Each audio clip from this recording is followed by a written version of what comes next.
Hey guys, in today's video, I bring an impressive story full of mysteries. A priest who lived a near-death experience, visited hell, and there, to his surprise, found other religious leaders in torment. This journey transformed your faith and can change the way you see life and spirituality.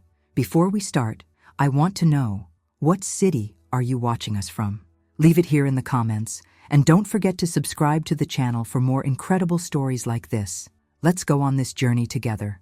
My name is Sebastian Calavera, and I have been a priest for more than 20 years. My story begins in Ponce, Puerto Rico, a vibrant city, full of life, with cobblestone streets that echoed the history and faith of its people. I grew up in a modest home, but full of love. My mother, Rosa, was a fervent devotee who never failed to pray the rosary at night, and my father, Manuel, worked as a fisherman, always emphasizing the value of honesty and hard work. From an early age, I was fascinated by church rituals. The sound of the bells, the aroma of incense, and the light of the candles seemed to transport me to another world. I still remember Father Esteban, a man with a deep voice but a gentle heart, who often said, "Faith is like the sea, Sebastian. Sometimes it is calm, sometimes stormy, but always deep." At age 12, I had what my mother called the calling of God. During a Mass, as I watched Father Esteban lift the golden chalice, I felt a peace that I couldn't describe. It was as if a silent voice said, "You too will serve God like this." That moment defined my path. My journey to the priesthood was not without challenges.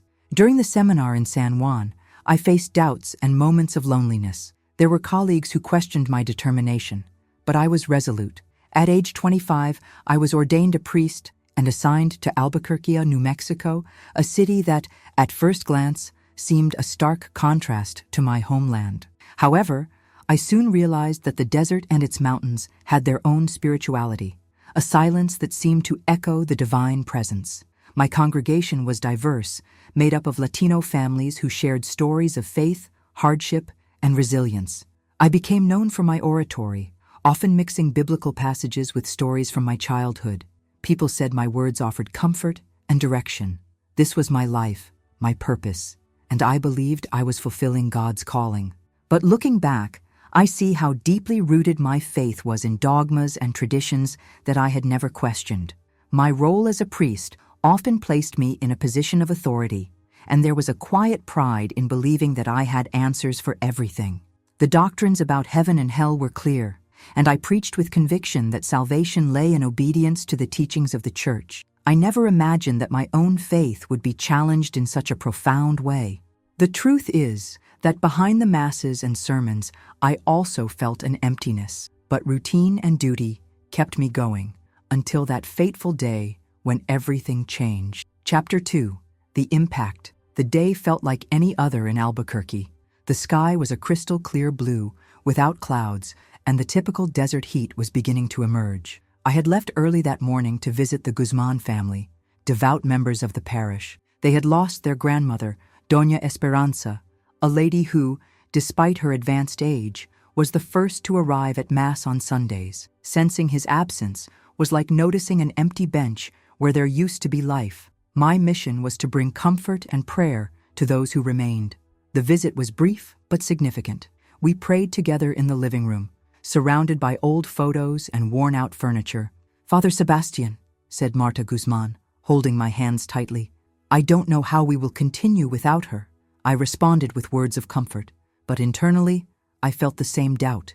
After all, death is a mystery even to the most devout. I left the Guzman house with a mixture of sadness and gratitude for the trust they placed in me. I climbed into my old silver sedan and turned on the radio. A local station played hymns in Spanish, and I hummed absently as I drove along the vast expanse of Route 66. All around me, the desert seemed to stretch on forever, with cacti and bushes dotting the barren landscape. It was then that everything happened. At a seemingly empty intersection, a cargo truck suddenly appeared, ignoring the red light. There was no time to react. I remember the deafening sound of metal crunching and glass shattering. The impact was so violent that my vision became an instant blur. My chest pressed against the steering wheel, and I felt a searing pain shoot through my entire body. For a moment, everything was silent. There were no sounds of cars, No screams, no sirens, just a deep void. I remember opening my eyes and realizing something was wrong. I was no longer in the car. He floated above the scene like a distant observer. I saw my body, motionless and bloody, trapped in the destroyed car. All around, people were running frantically. A man was shouting for someone to call an ambulance. A woman, visibly shaken, was on the phone, trying to describe the accident. This can't be happening, I thought. I tried to get closer, but I seemed to be pulled away from the place by an invisible force. There was no weight on my body, no pain, just a feeling of lightness and a strange peace that contrasted with the chaos below. Time seemed to lose meaning as I was carried away. The light from the desert sun began to fade, giving way to a bright tunnel of light. It was no ordinary light. It pulsed, alive, and every step towards it seemed to carry a sense of calm and acceptance. I didn't know where I was going, but I wasn't afraid either. This transition was the beginning of something that would change my life forever. At that moment, the conviction of a devout life began to collide with a reality that I had never imagined. Chapter 3. The Tunnel of Light. Floating toward the light was like being welcomed by something greater, something indescribable. There were no sounds as we know them, but there was a vibration that seemed to penetrate my essence. It was a silent melody, composed of peace and warmth. However, most notable was the absence of any emotional or physical weight. My worries, fears, and even the pain from the accident were completely gone. As I approached the light, the colors around the tunnel began to change. They were not simply white. They were vivid, as if each tone had a life of its own. There were deep blues that reminded me of the ocean of my childhood, golds that made me think of the light of an Albuquerque sunset, and greens so bright they seemed to carry the energy of all of nature. As I went deeper into this tunnel, I noticed something even stranger. Voices. They weren't scary or confusing. They were family. Every word felt like a hug. Every tone carried love. I recognized the voice of my grandmother, Maria, who had passed away when I was still a young seminarian. "Sebastian," she said, "you are not alone." "Abuela?" My voice was muted, but the communication between us was clear.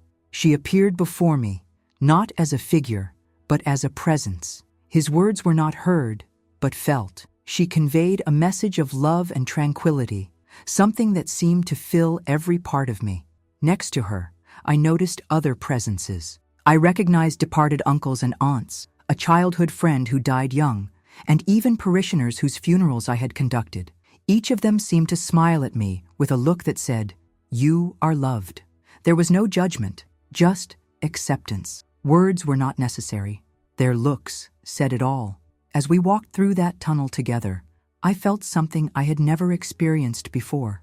Absolute peace, as if all the disjointed fragments of my life finally made sense. But then, the light began to change. It became less intense, more distant, and instead of attracting, it seemed to push me in another direction. The vibrant colors began to fade, replaced by darker tones. I felt as if time, which didn't exist before, was starting to weigh down again. The heat gave way to a feeling of cold, and the love that enveloped me was slowly replaced by something denser and heavier. "Sebastian, you need to keep going," my grandmother said for the last time before disappearing. I tried to call out to her, but I was pulled forward, unable to resist. The tunnel seemed to end in an infinite expanse of darkness. It wasn't just the absence of light. It was as if the darkness itself had substance, a presence that pressed against my soul. I had gone from absolute comfort to terrifying uncertainty. What was that? What came next? My conviction that I knew the answers to life and death began to crumble. Everything I thought I knew was about to be challenged. Chapter 4. The Darkness and the Hell Within. When I reached the darkness, I was overcome by an oppressive feeling. It was as if the weight of every doubt, fear, and regret I had ever had came to the surface at the same time. The emptiness around me was not just an absence of light, but an overwhelming presence. It was suffocating and made me feel small, exposed, as if my soul were naked in the face of something incomprehensible. At first, I thought it was the hell that I had preached so much throughout my life as a priest. That place I always described in sermons with vivid images of fire and eternal suffering. But there was no fire there, nor flames. It was a cold, dark void where every sound seemed to echo endlessly. However, this void was far from silent. There were murmurs in the distance, indistinct voices mixed with joyless laughter and muffled wails. It was as if thousands of souls were there, trapped in an eternal dance of torment. As I watched, figures began to form around me. They emerged from the darkness like living shadows, without defined contours. Gradually, the faces of these figures became clearer, and what I saw filled me with perplexity and sadness. Some of these faces were familiar. I recognized people I admired in life, religious and community figures who I always imagined were examples of virtue. But their faces were marked by expressions of regret and pain. One of these figures, who had once been a respected bishop, approached me. His eyes, once full of authority and conviction, now reflected a deep sadness. He didn't speak, but I could feel his thoughts. His torment came from a life marked by pride and hypocrisy, by placing his position and power above the love and compassion he preached. It was at that moment that I realized hell was not a place of divine punishment, but an internal reflection, a prison created by our own choices, fears, and disconnections from love. Suddenly, I began to see pieces of my own life before me, like on a screen. Moments that I avoided remembering appeared.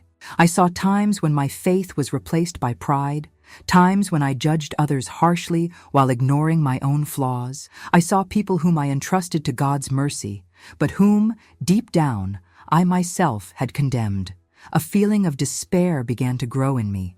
Is this how it ends? I thought. All my service, my dedication, all empty. I tried to escape those images, but they followed me as if they were parts of me. Then, in the midst of that oppression, a soft, warm light began to emerge. It wasn't like the previous tunnel light, but it had a comforting presence, almost like an invisible hug. That's when the figure appeared, an androgynous being with a golden glow, whose features were indistinct, but at the same time carried an indescribable beauty. His eyes, full of understanding, met mine, and I felt as if my despair had been silenced. "Sebastian," the figure said, in a voice that seemed to echo in my soul, "this place is not a punishment. It's a reflection. It's where souls come when they are disconnected from true love." "Love?" I asked, my voice shaking. "But I lived my life in devotion to God." "Yes," replied the angel, "but true devotion is not measured by rituals or words, but by the sincerity of the heart. You have lost yourself in form and forgotten spirit." Those words hit me like lightning. The figure extended its hand, and I felt a wave of peace fill me. "You still have a mission," he said. "Now go back and live with love." Chapter 5. The Encounter with the Angel. The figure of light stood before me, emanating a presence that was both terrifying and comforting.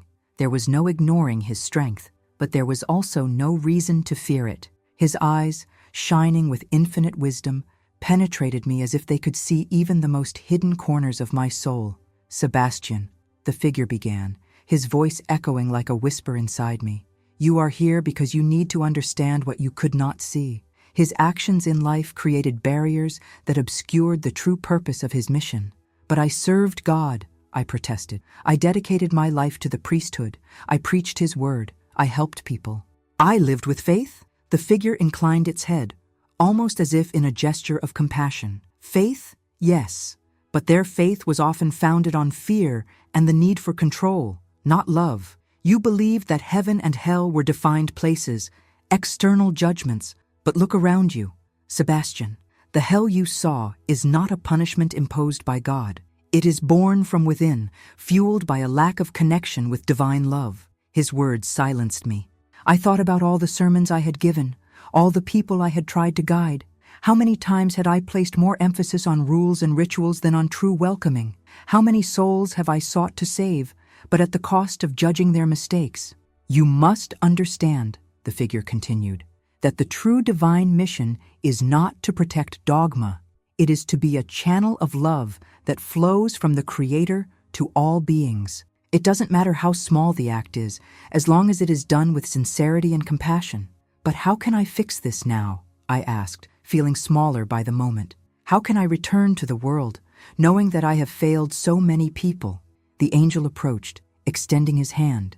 I hesitated for a moment, but as I touched it, I felt a wave of warmth and peace radiating throughout my being. It was as if all the pain, fear, and doubt were washed away, leaving only clarity. "You have the choice to return, Sebastian," said the figure. "There are those who need you, but not a priest who preaches in fear. They need a guide who lives love. May it show the way, not just with words, but with actions. Your journey is not over.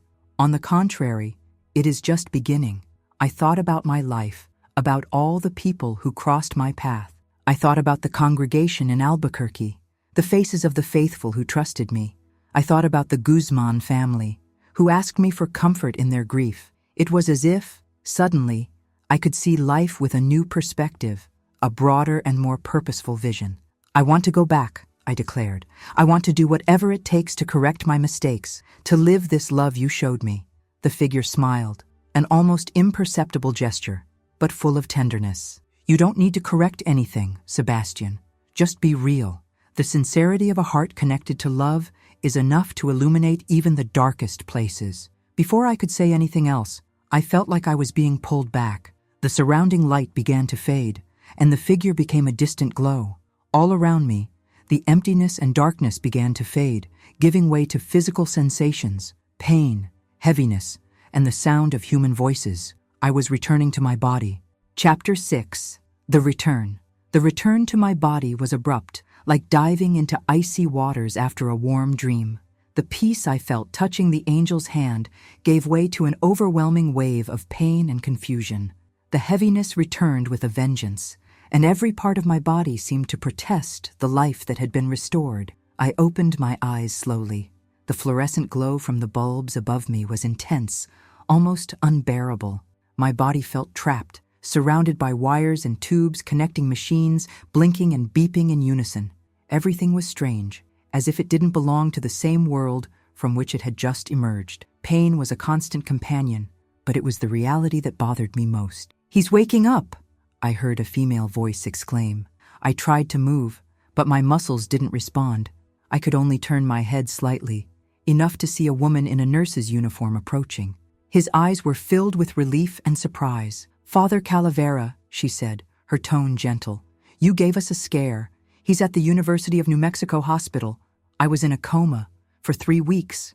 3 weeks." The words echoed in my mind as I tried to understand what had happened. The accident, the tunnel, the darkness, the angel. Everything felt as real as the room I was in now, but completely disconnected from this world. "Do you remember anything?" asked the nurse. My lip trembled as I tried to form words. I died," I whispered. The nurse hesitated, as if trying to find the best answer. "You were lucky," she said finally. "The doctors didn't know if you would survive, but it looks like someone up there was looking out for you." Someone up there. Little did she know how literal those words were. I wanted to say something, share what I had experienced, but something inside me said it wasn't the time yet. It wouldn't be understood. Not for her, not for anyone else. In the hours and days that followed, I underwent a series of tests and therapies. My physical recovery was described as miraculous by doctors, but every movement brought excruciating pain. Despite this, my mind was elsewhere. Every silent moment was filled with memories of my experience: the tunnel of light, my grandmother's presence, the darkness, and the angel's words. An unexpected visit brought comfort. Elisa Rivera, a nurse from my parish, entered the room, holding a small bouquet of wildflowers. "Father, I thought we would never see your smile again," she said, with a lightness that contrasted with the gravity of the situation. "I'm far from smiling right now," I muttered, with a tone that sounded darker than I intended. She came closer, holding my hand gently. "God gave him another chance," she said, "and maybe it's not for you to continue in the same way. Maybe he is trying to show you something." His words touched something deep within me. It was as if, without knowing it, she had summarized the essence of what the angel had told me. Over the next few weeks, as my body slowly regained its strength, my mind descended into an existential crisis. Elisa's words, the looks of the people around me, and above all, the experience I lived between life and death questioned everything I knew. My physical recovery was faster than expected, but the internal transformation was much slower and more painful. Every day, it became clearer that I couldn't just go back to being the same priest I was before. Something had changed forever. Chapter 7. The Crisis and Transformation. After weeks in the hospital, I returned to my small rectory in Albuquerque. The return was strange. The space, which was once a refuge, now seemed devoid of life. The Bible on the bedside table seemed more like a riddle than an answer. The walls, decorated with crosses and sacred images, did not bring the same comfort as before. I was in crisis. My routine gradually returned. I celebrated my first Mass with difficulty, still weak and emotionally shaken. What once flowed naturally now seemed like an effort. The words I preached, the passages I read, sounded empty to me. I recited them, but I didn't feel them. At the end of the Mass, the congregation came to me, expressing relief and joy at my return. Among them was Marta Guzman, whom I had visited on the day of the accident. "Father, your prayers have been answered," she said with tears in her eyes. "You are a living miracle." I smiled, but inside I felt the weight of a deep question. If my life was spared, why did I feel so lost? I spent the next few days immersed in reflection. I began to revisit my experience during the coma. I remembered the angel's words about true love and the disconnection that leads to inner hell. I could no longer ignore the contrast between the message I received and how I had lived my faith until then. One night, while reading the Gospel of Matthew, I came across the passage about the Pharisees and Jesus saying, "These people honor me with their lips, but their hearts are far from me." Those words hit me like a blade. I began to question, had my devotion to the church become more about appearance than substance? The crisis intensified when I shared my doubts with Father Nicholas, my longtime mentor. He was a steadfast man, devoted to the dogmas of the church, and represented everything I thought was right before the accident. "Father Nicholas," I began during a conversation in the parish garden, "have you ever wondered if we are too focused on rules and rituals and forget the true purpose of our mission?" He frowned. "What do you mean, Sebastian?" I took a deep breath. "I feel like we have emphasized fear and obedience more than love and compassion. Perhaps salvation is not a matter of following rules, but of truly opening your heart to God." Nicholas looked at me with a mix of concern and irritation. "You are moving away from the doctrine, Sebastian. The church has guided souls for centuries with these rules. Do you think you know more than her?" I didn't respond immediately. It wasn't that I thought I knew more, but I felt like something essential was being left out. The weeks turned into months, and my internal transformation continued. I started adjusting my sermons, talking less about dogma and more about love, acceptance, and a direct connection with God. To my surprise, this brought a mix of reactions. Some parishioners have embraced this new approach, grateful for a more inclusive and welcoming vision. Others, however, confronted me, saying I was diluting the faith. Nicholas became increasingly critical, warning me that I was taking my parish down the wrong path. "It's not a wrong path," I snapped in one of our tense conversations. "It's a more authentic path." Despite the criticism, I couldn't go back. Something inside me had changed forever. The near-death experience had broken down the barriers of what I thought I knew and shown me a broader truth. Faith was not about following rules or fearing punishment, but about living in love and sincerity. The crisis had transformed my view of the world, of death, and, above all, of God. But my journey was far from over. I needed to find a way to put everything I had learned into practice, even if it meant facing more resistance. Chapter 8. The New Mission. My personal transformation soon became evident to the congregation and the surrounding community. He was no longer the same priest who walked stiffly through the parish, preaching obedience and rituals with fervor. My sermons have changed. The messages now spoke of compassion, God's unconditional love, and the importance of seeing others with eyes free from judgment. At first, many welcomed this change with enthusiasm. People who felt excluded by the church began to show up at masses. Young people who had drifted away, disillusioned by rigid dogma, returned to hear words that resonated with their own struggles and hopes. However, with the same intensity, criticism arose. One day, at the end of a Mass where I spoke about divine love not being conditioned by human perfection, I was approached by Dona Clara, a parishioner known for her traditional zeal. "Father Sebastian," she said, her tone stern, "these modern ideas are not what we were taught. The way to God is narrow, not broad." I looked at her kindly.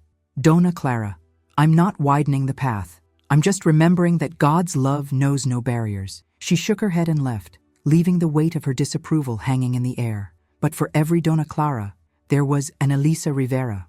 The nurse, who had cared for me at the hospital, became a close confidant. One afternoon, as we were organizing food for donations, she asked, "Father, are you afraid of what people say about these changes you are bringing?" I thought for a moment before responding. "I have. I won't lie. But the fear is smaller than the conviction I carry now.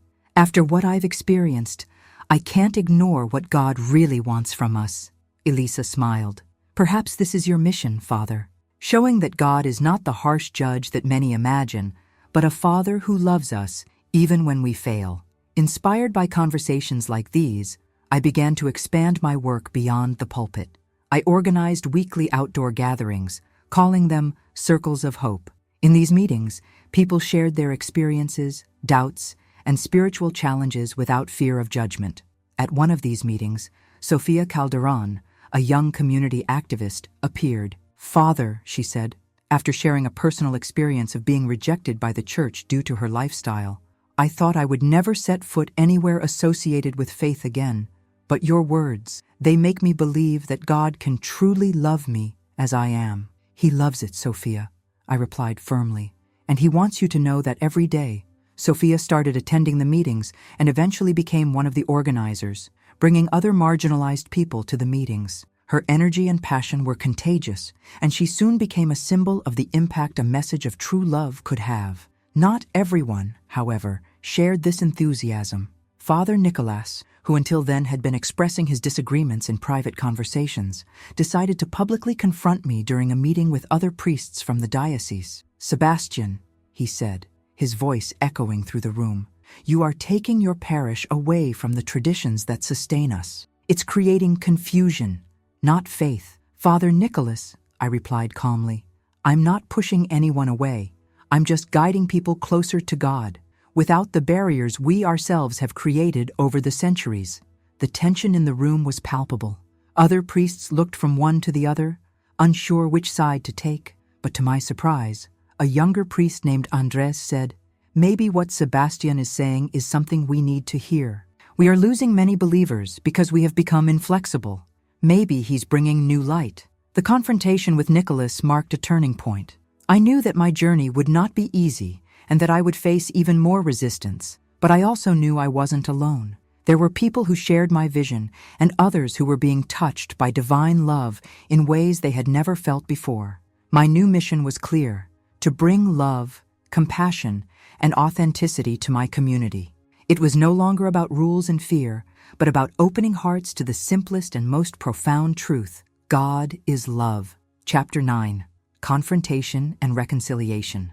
The tension between me and Father Nicholas continued to grow, becoming a reflection of divisions within the parish itself. While some people approached the church, attracted by the message of love and compassion, others moved away, accusing me of abandoning traditional teachings. The pressure was immense, but something inside me told me I needed to keep going.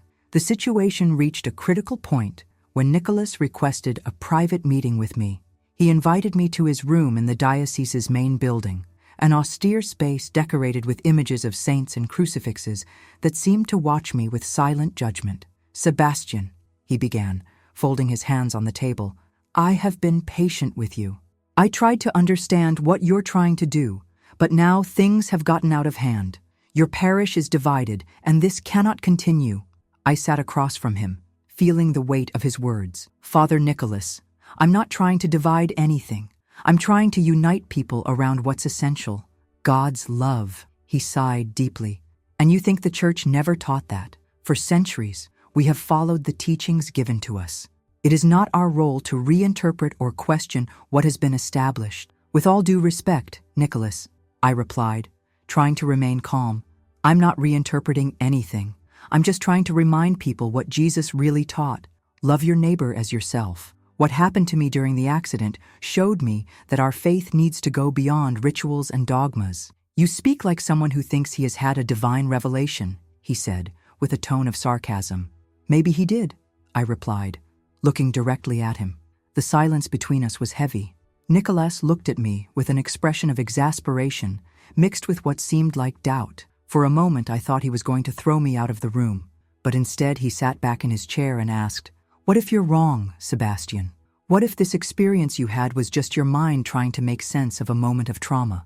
"Could be," I admitted. "But even if it was, what she showed me is something that makes sense in people's hearts. I see it in the eyes of every person who comes back to church because, for the first time, they feel like they are accepted and loved as they are." Nicholas was silent for a long time, his eyes fixed on a crucifix on the wall. Finally, he said, in a softer tone, "I had doubts too. You know, there are times when I wonder if we are truly fulfilling what God expects of us. But the fear of being wrong, it paralyzes me." His confession took me by surprise. Nicholas, the man who always seemed so assured and uncompromising, was admitting his own struggles. "We don't need to have all the answers," I told him. "But I think we need to have the courage to follow what we feel is true, even if it's uncomfortable." He didn't respond immediately, but I noticed a slight nod. It was not a surrender, but perhaps the beginning of a mutual understanding. In the following days, Nicholas did not publicly change his stance, but our conversation seemed to have planted a seed. He started showing up at some of the circles of hope I organized, remaining silent but clearly observing. Eventually, he became close to Sofia Calderon after one of these encounters. "You're young," he said, with a shy smile, "and he seems to really believe in what Father Sebastian is doing." "Why does this mean so much to you?" Sofia responded with disarming simplicity. "Because, for the first time, I feel that God loves me as I am, and it gives me strength to love others." Her words seemed to move Nicholas. He never openly admitted it, but I noticed subtle changes in his stance. During the masses he celebrated, his words became less rigid and more focused on empathy. Our confrontation did not end with a winner or loser, but with a truce and perhaps an opening for something new. Nicholas and I still had differences, but for the first time in a long time, I felt like we were heading in the same direction, albeit along different paths. Chapter 10. The Legacy of Love. The years following my accident and near-death experience transformed my life and ministry in ways I never imagined. The parish in Albuquerque became a place of welcome, hope, and spiritual renewal, but most importantly, it became a space where divine love was lived, not just preached. The changes I started to implement gradually gained traction. The circles of hope grew and began to attract people from different backgrounds. They were not just Catholics. People from other Christian denominations, agnostics, and even atheists appeared. They came not to adhere to a specific faith, but to find a place where they could share their pains, joys, and doubts. Sofia Calderon, who had become an active voice in the community, took the lead at many of these meetings. His story of rejection by the church and subsequent acceptance into God's love inspired others. "It's not about changing who we are," she often said, "but about allowing God's love to meet us where we are." My relationship with Father Nicholas also changed. He never became an outspoken supporter of the changes I implemented, but he began to see value in what was being done. One day, he invited me for coffee after Mass. "Sebastian," he said, stirring his coffee cup with a spoon, "maybe you're right about some things. Maybe we, as a church, have gotten lost in the rules. I'm not ready to embrace everything you do, but I see you're helping people. This is undeniable." "Thank you, Nicholas," I replied, feeling a weight lifted from my shoulders. "I just want people to know that they are loved, without conditions." My transformation also had an impact on my relationship with Elisa Rivera. She became more than a nurse or a parishioner. She became a close friend, someone who often reminded me of the importance of keeping my feet on the ground. "You don't have to save the world alone, Father," she would say, laughing as she handed me a cup of tea during an evening of community planning. "Let love do the heavy lifting." As my ministry grew in scope, I learned to value the small moments, a desert sunset, the smile of a child in the parish, the quiet joy of a solitary walk. After my near-death experience, these things had a much greater meaning. They were not just details of life, but expressions of the divine love that permeated everything. I also started to see death differently. Before, I saw it as a final judgment, a definitive separation between heaven and hell. Now I understood that it was a transition, a part of the eternal cycle of existence. I shared this vision with my congregation during a sermon. Death is not the end, he said. It is a portal to something that is beyond our understanding, but that is deeply connected to the love we experience here. One of the most memorable moments of this new phase was when a young man named Marco, who had lost his faith after the death of his sister, came to me after a mass. "Father," he said, with teary eyes, "I thought God hated me for not being able to follow all the rules, but now, I think maybe he just wants me to love him back, however I can." I put my hand on his shoulder and said, "That's all he wants, Marco. Love is enough." In the end, I didn't write books or give talks. My mission remained in everyday life, in simple interactions that, when accumulated, created waves of change. Today, when I look back, I see that the near-death experience was not just an extraordinary event. It was a rebirth, a call to live more authentically and sincerely. Love is not something we preach, it's something we practice. And that legacy, I hope, is what I will leave in the hearts of the people I met.